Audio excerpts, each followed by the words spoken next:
Hi, my question is for Shailene. Did you read the book before, over here? Oh no, where are you? Right here. Oh, hi. Did you read the book before you started shooting, and what inspiration were you able to take for your character from the novel, or did you stick strictly to the script? I read the book. Yeah, I definitely read the book before. I read the book before there was a script that I read, and luckily for me, it was written from Trish's point of view. So Veronica kind of did a lot of the work for me. Totally different work. Totally different. Before scenes, I would go back to the book and sort of see what Veronica had put in there in Trish's mind and the mindset behind each scene, and that really helped me a lot get into the emotional stature of where Trish was in that particular place. Oh, hi, this question is for Veronica. I was here a few years ago when you first were here with your book, when it was sold and bought and you knew it was going to be a film. How is it to be back here now with the film? Man, it's crazy, because 2 years ago, I did like a very brief little press conference, and I was scared out of my mind. I was sitting at a table just like this, and it was just me, and I was like, okay, how's this gonna go? But this year, it's just so exciting to, have something to share with people and to have that something be so awesome, I think. Yeah, I'm really excited for everyone to see this footage, and I'm excited for them to get to talk to these wonderful people, and it's all been great. Hi, my name is JJ Duncan. I'm with Zimbio.com, and my question is for Veronica.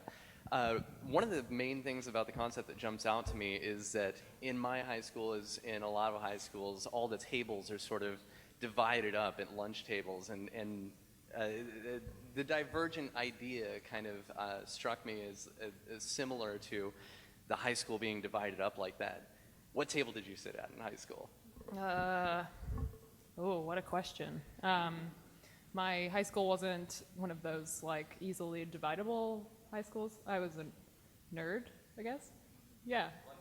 Yeah, it's good. This is a great place to be a nerd. I mean, Comic-Con? Yeah, bring it on.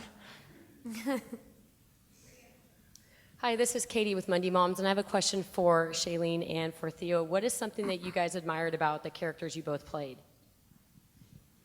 I had an affinity with the character from the very first time I read anything on it, because I liked, he was different to me because he had a very grounded, quiet sense of masculinity, which I don't think you see much these days, and it's kind of reminiscent of those, in my mind, his character, those old movie stars. I said to Neil, the kind of Paul Newmans, this strong sense of masculinity, but without having to show it, and with being watchful and intelligent, but also encompassing all those traits of someone with strength and a kind of common sense of, a strong sense of being. That was for me.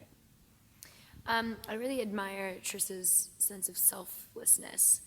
I know that she sort of grew up with that, and it was engraved into her at a very young age, but I think that is a trait that we could use a lot more of in the world today, and I think that, coupled with the bravery that she's sort of forced to call upon, makes for a really profound, complex human, and I really found her admirable in that way.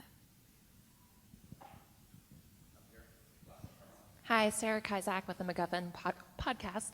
My question is for Theo. Obviously, not many people have probably heard about you prior to getting this. You were the foreigner flirt from Downton who made a tragic end. What's Downton?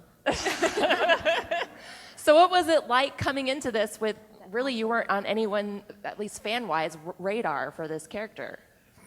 Wow, interesting question. It was good, actually, for me, because I came in late doors. They had been looking for a long time to kind of fulfill that spot, and they hadn't found anyone. And as soon as I kind of came in and I met Neil and I met Shay, it was a very natural fit, and it happened very quickly. And that is gratifying, because I kind of knew that they had invested in me and found something that they'd been looking for a long time, which is a good place to be in, because you feel safe and you feel gratified and wanted. And he's a tough character to find, I think, because he is young, but he's an old soul, and he has a lot of complexity. So it was good. Hi, I'm Romancia from TV After Dark. This question is for Neil Berger. Like, how true as a fan of the books, how true to the books is a movie to the book? I think it's going to be very true to the book, actually. Obviously, a movie is a different beast than a book, and it's Are there like going to be a few surprises for fans? What's that? Are there going to be a few surprises for fans? I think so. I think 4 is only in 2 scenes. I play a small chihuahua. 4 because I have 4 feet.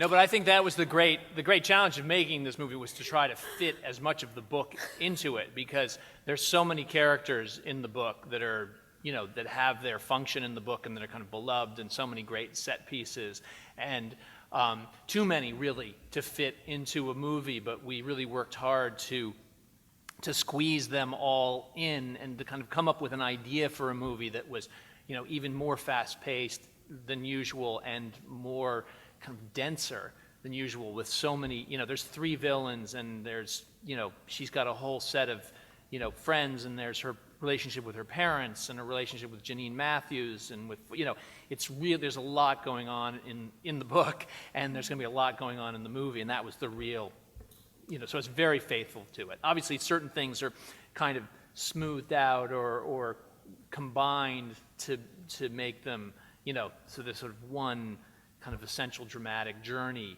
in the movie, whereas there might have been more kind of turns in the book. But it's pretty faithful. Thank you. Which is exciting, actually. Quick question for Theo James. I'm a big fan, actually, of your singing. So I know you have a band. Are you going to be doing any of that lately? I thought you were about to ask me to sing. I was, will, but no. in reference to Divergent. Do you do that in Divergent? Okay, thanks. Yes, no, that is part of my, yes, I do, on the side, I like to do that. That is kind of something I've done since I was very young, and I did music at college, and that's part of my thing. So yeah, and it's a good way to kind of purge yourself of one kind of work sphere and dive into something else. It's an a cappella group, right? Yeah, a cappella hip-hop, Euro house beats. I just dance naked in red hot pants, but it's kind of... Guys, only have time for 2 more questions. I think people already put their hands up. You're ruining this panel. Okay, so this is for Veronica. Sorry, what? I'm Kyle from Hypable, and I was just curious, when you were writing the book and you were like taking part of this whole process, is there any particular scene in the movie that was so familiar to the book in the way that you imagined it? Like, is there something special that you just loved that they did with the movie? The scene that felt the most familiar was the Ferris wheel scene, because it was the Ferris wheel that is in Chicago that I wrote about. That Ferris wheel, they were climbing that Ferris wheel on the ladder that I researched to make sure it was there. And it was like, oh, this is exactly right. I mean, a lot of it felt very, very familiar because, as Neil said, I mean, it's very faithful. I was trying to think of pivotal scenes that had been cut the other day, and I was like, I don't really think I can remember any. So, yeah. Joel Amos from Movie Fanatic. My question is for Shailene and Theo. Now that you just finished filming, literally just the other day, and it may be hard to choose, but was there a best day on set, and what was it? My favorite day was the fair. Well, there was a lot of good days, man, to be honest. But the Ferris wheel day was pretty special. It was a night shoot, and we climbed this Ferris wheel for probably 12 hours, 13 hours, 12 hours straight. Yeah. From in the middle of the night. In the middle of the night, and it was also it was the full moon, and it was the first super moon of the year, which I'm such a geek over. And it was about 38 degrees out as well. It was so beautiful, and we got to watch the moon go across. It was just a magical moment in life. And how often do you get to climb a Ferris wheel? You never do. So that was probably one of my favorite moments of life. Wow, that's awesome. It was very special. Yeah. I'd say mine was the kind of climatic scene of the movie is when Four has been put under this serum, and he's not himself. And Tris, she comes to basically, she comes to save the day, and then there's a fight scene between them, and then she essentially wakes him up through love. It sounds kind of, but it was a very powerful scene, and we were both sweating, and I had my hands round Shay's, I'm getting confused. It was around They're so my neck. similar, around He her was neck, and stroking you know, me. there's this moment where we just connect, and it felt very real, and it's also it's a great way of adding emotionality to a big action set piece, and I think it's going to be a really beautiful part of the movie. I agree. All right. Thank you all very much.